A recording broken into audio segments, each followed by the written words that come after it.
My name's John Carr, and I'm the founding director of the Initiative on Catholic Social Thought and Public Life at Georgetown University. More importantly, this morning, I am a friend and admirer of David Beckman. I think David is one of the preeminent Christian leaders of our generation. I'm here to offer a Catholic perspective. The most important word in that sentence is a Catholic perspective. I remember testifying before the Senate on climate change and its impact on the poor. And Senator Boxer, the chairman, introduced me and said, Mr. Carr is here from the U.S. Bishops' Conference, and he speaks for 75 million Catholics. And I interrupted her and said, not even on a good day. We're an incredibly diverse community of faith, frankly, a divided community of faith. The key question, I think, for our community and perhaps for other religious communities is, does your faith shape your politics, or is it the other way around? And sadly, I think these days it's more our politics shaping our faith. We have some assets, Catholic social teaching itself, our experience, there's a lot of us. Pope Francis, I think, is a great asset, but we have a lot of liabilities. Frankly, we have a leadership crisis beyond Pope Francis. The failures of sexual abuse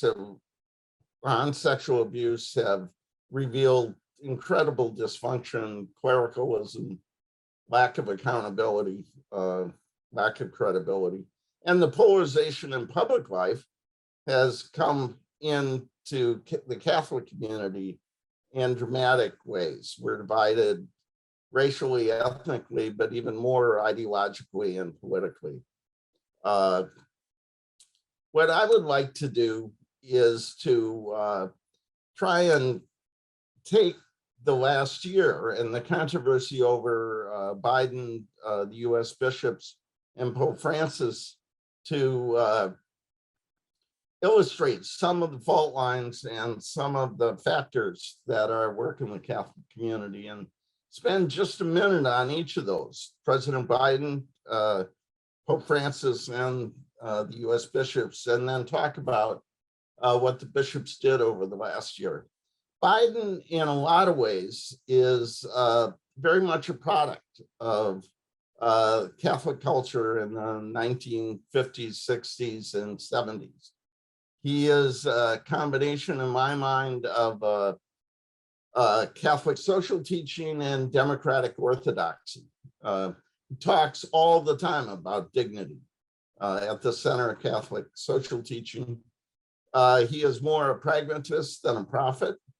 And so he does in fact adapt, and on abortion as an example of where he has yielded to the orthodoxy of the party over time. He's one of the last national Democrats to support the Hyde Amendment, for example.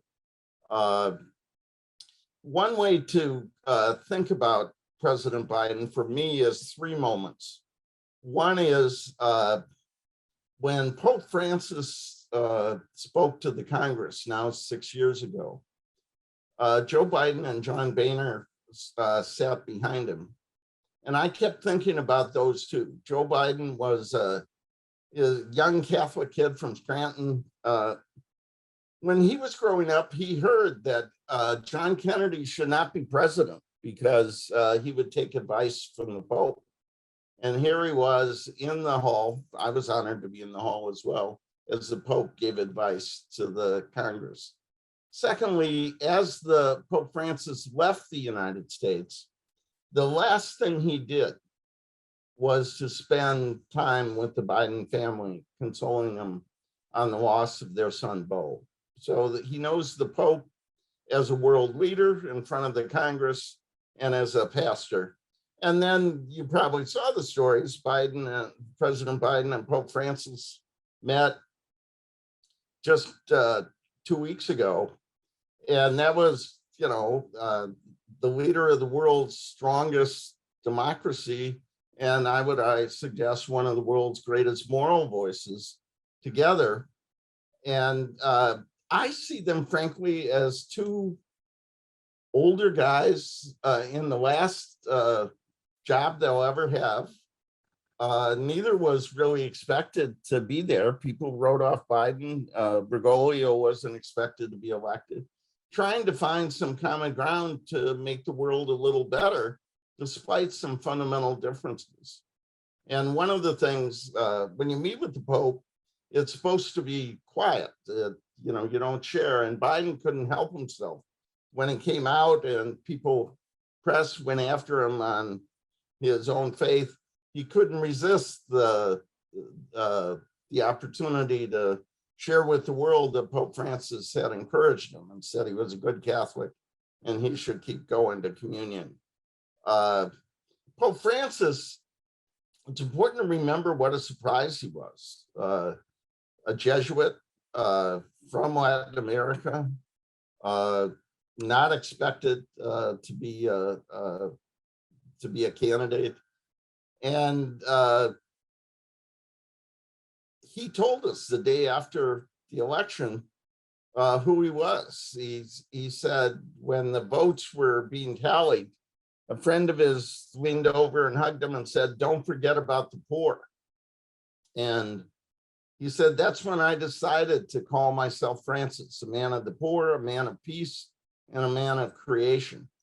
And a lot of people say they don't understand Francis, or they have trouble,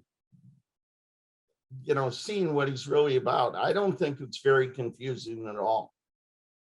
He told us the first day, he looks at the world from the bottom up. He looks at the church from the outside in. If you were to summarize who he is, just listen to what he says. He talks about the joy of the gospel, love in the family, mercy in the church, justice in our economy, and care for creation. It's not very complicated. In some ways, the most important statement Pope Francis makes is not what he says, what he does. I remember after the speech to the Congress, the tradition is you have lunch with all the most powerful people in the Congress. And instead, Pope Francis left and had lunch with the hungry and homeless in Washington, a lesson, frankly, for all of us. And when asked about this controversy on communion and the president, he said, "I've never denied communion to anybody.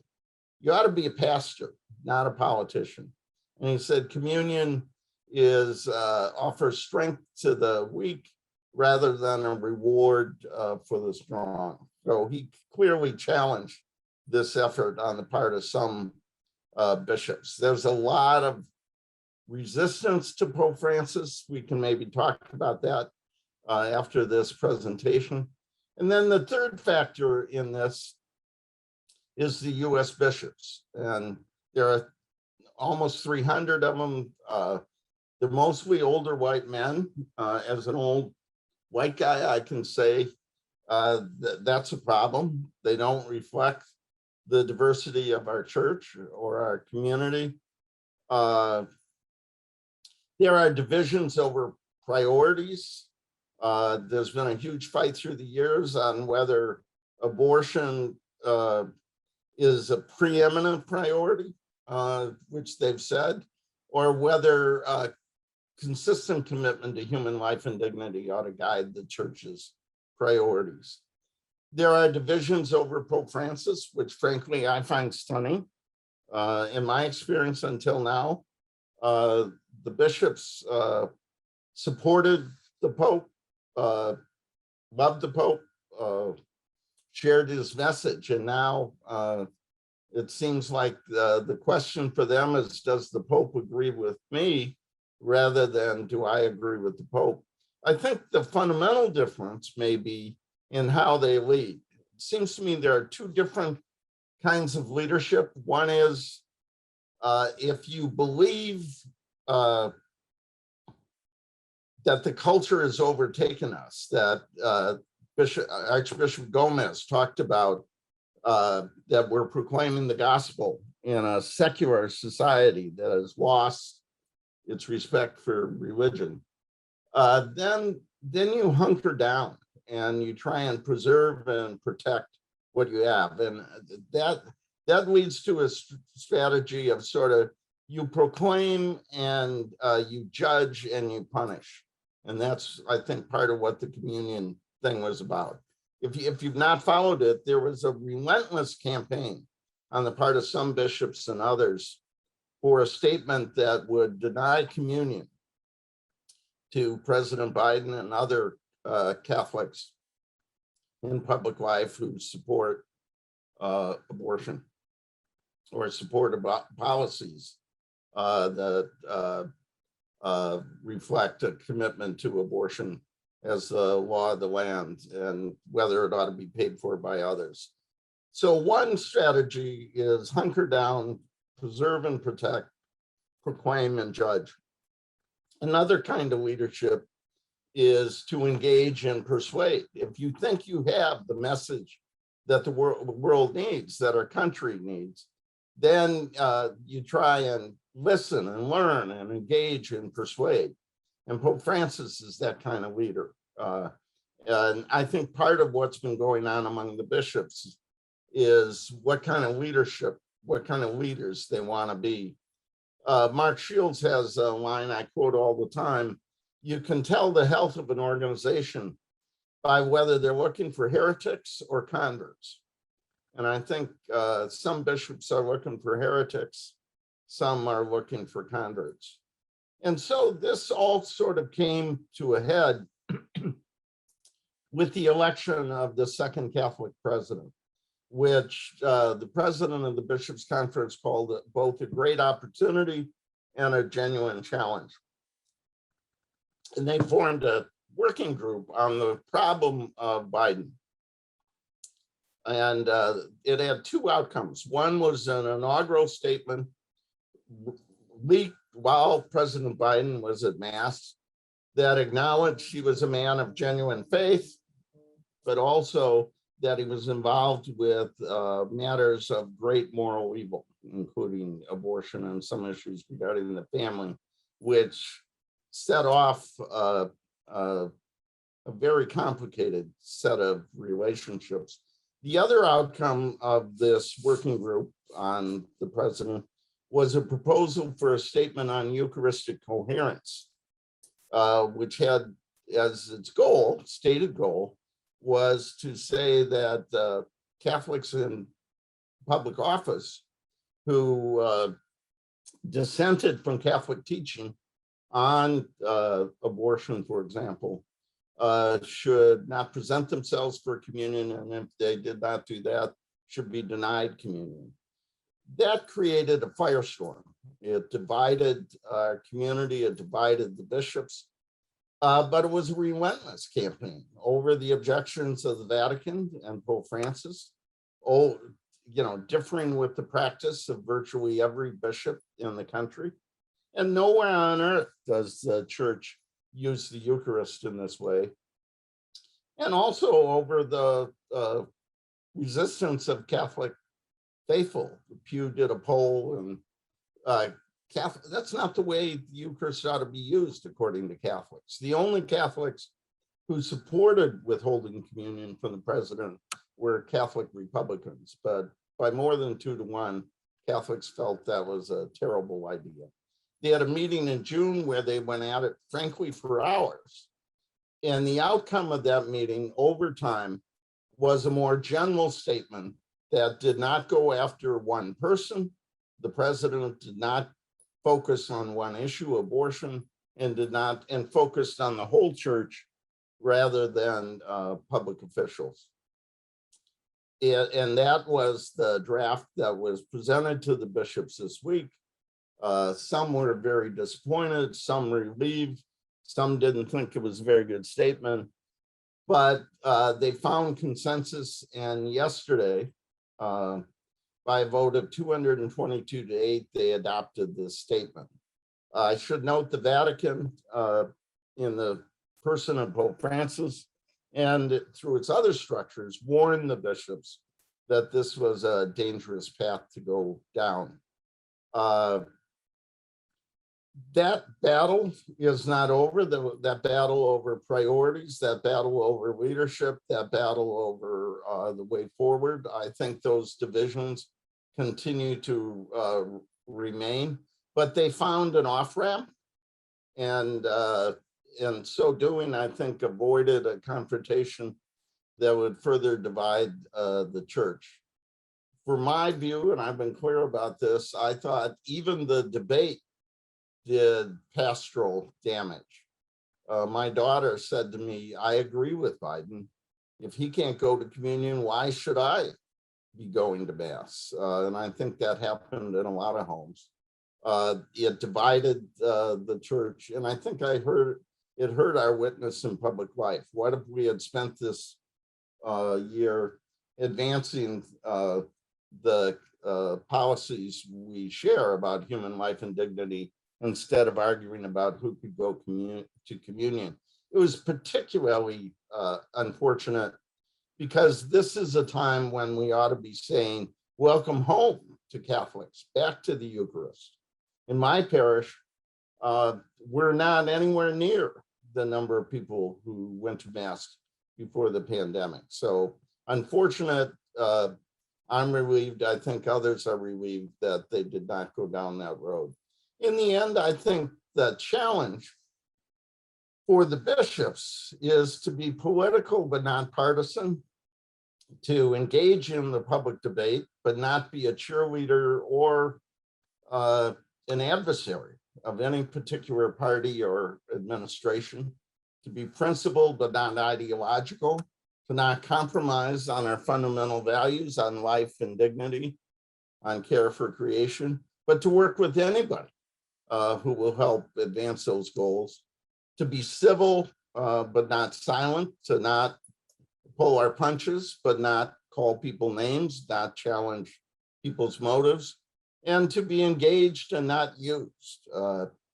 To make our case as clearly as we can, but not be misused for partisan or ideological purposes.